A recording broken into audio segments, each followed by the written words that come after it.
You know what? We can do this. Hello, everybody. In today's episode, it's kind of a tough one. It's something I've been working on for a long time. I want to say at the outset, of course, I'm a psychotherapist, a trained clinician, a clinical social worker, been doing this for 20 years. I am not a physicist. I am not an astrophysicist or cosmologist. Physicists who study the origin of the universe. Probably sounds off the wall that I'm talking about this, but got to put it out there because I think it relates and I think it's going to help us eventually understand ourselves. So basically, the question is, how can what's happening in the universe relate to why we love each other? So in the fall of 1982, that's over 36 years ago, I started wondering about this. My dad, who was writing plays at the time, wrote something about this. I read it and I said, why can't we literally be more loving of each other? And it just stuck with me, and I kept working on it year after year after year. That's why I got into being a psychotherapist, to do this kind of work and to keep studying this year after year after year. And basically, how existing in the universe relates to caring started with, back in the 80s, the realization or discovery that life has to be cared for or it dies. So caring has to be something huge about what we're doing as living beings in order to live, to survive. Eventually that became existing, we'll talk about in a second, but there's some sort of common denominator there for all living beings, that caring is an English word to describe what we're doing and what's happening. And caring also relates to loving. So, why and how we love each other must come from this caring nature that is how we continue living and surviving.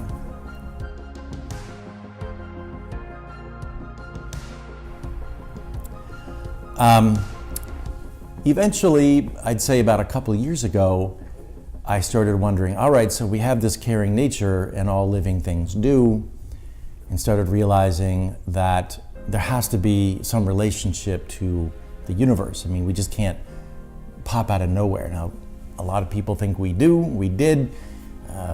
That's a question that philosophers have looked at, and people in religion, and people with religious beliefs, and God and everything. And it just seems very clear to me that we just can't pop out of nowhere. So if you study what people are doing and writing and talking about in terms of how life formed on Earth, you can see pretty clearly how it did form from non-living matter. And I don't think that the people who study this, are clear on exactly how that happened.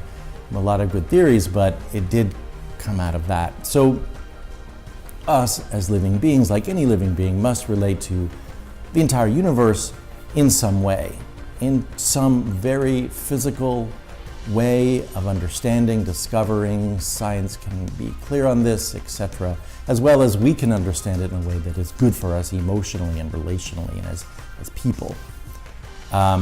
So anyway, a couple of years ago, started wondering about that, and I've watched or listened to literally hours and hours, probably cumulative weeks and weeks of things on YouTube that are lectures from well-known astrophysicists and cosmologists, and YouTube channels and presentations and audio books, trying to understand what they are discovering and telling us about how the universe is so connected.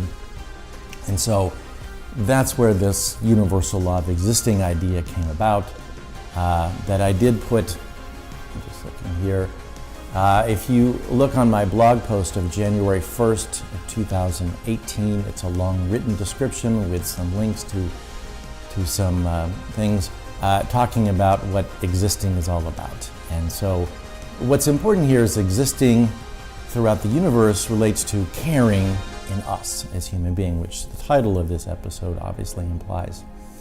So, and so the universal law of existing blog post is also linked below. You can see it there and link on it and go to it.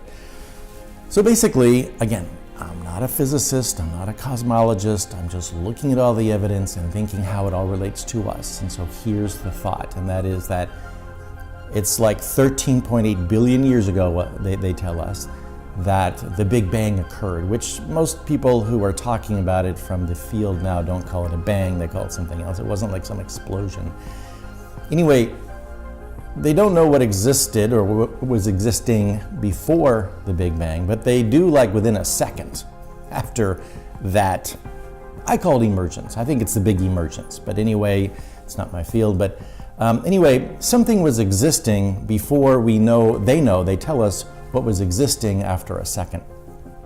And basically what they tell us these days is that what was existing after a second was a bunch of different fields of energy. So one can imagine that what was existing before that was some energy or one field of energy, I don't know, but something was existing. It wasn't a noun, it wasn't a thing, it was a happening.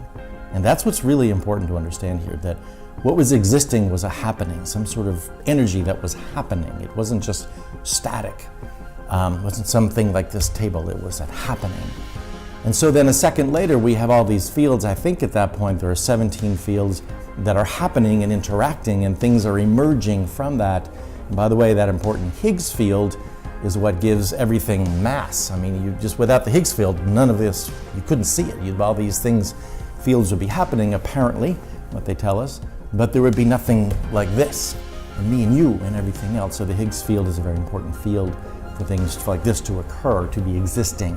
But everything still is energy fundamentally, which is existing fundamentally. And that's my point today, and how that relates to us and our caring nature.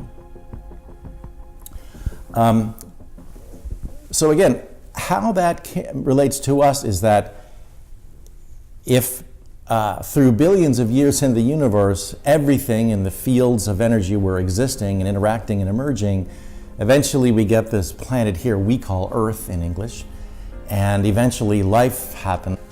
At that point, what makes sense from following the research is that chemicals, so when you have interacting fields, that creates atoms, they interact, which creates molecules, they interact, which eventually creates everything we can see and touch and feel.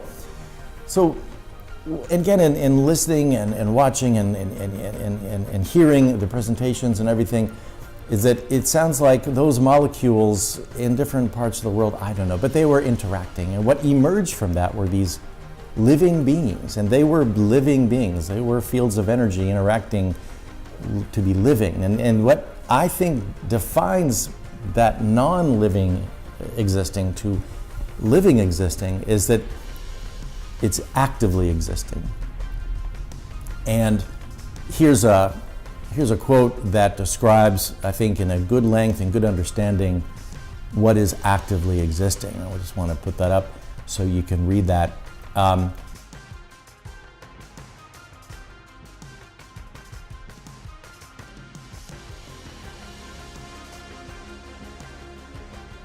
So anyway, at the point of actively existing, we can say that is actually caring. The living being is actively existing, is actively caring for its continued existing. That's it. That's true for everything that's been living since then, now, and into the future. You, me, cats, dogs, mice, single-celled whatevers, everything is existing, actively existing.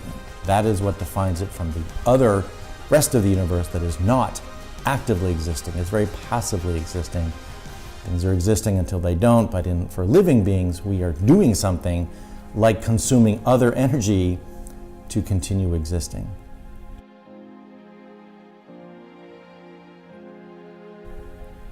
So for humans, that's how and why we are loving. In other words, long story, we'll get into it later, but we evolved like other creatures like us, or other living beings like us, to be caring of one another. That's how we continued existing as a species. We had to be continually caring about each other and ourselves to continue existing. Bonds, we had to have emotional bonding. that continues to happen for us to continue existing, and that's what we call love. That's what that is all about. And also, in terms of mental health, that's what makes us the healthiest, when we are involved in continuously mutually caring and loving relationships, which I'll talk a lot about on this channel over time.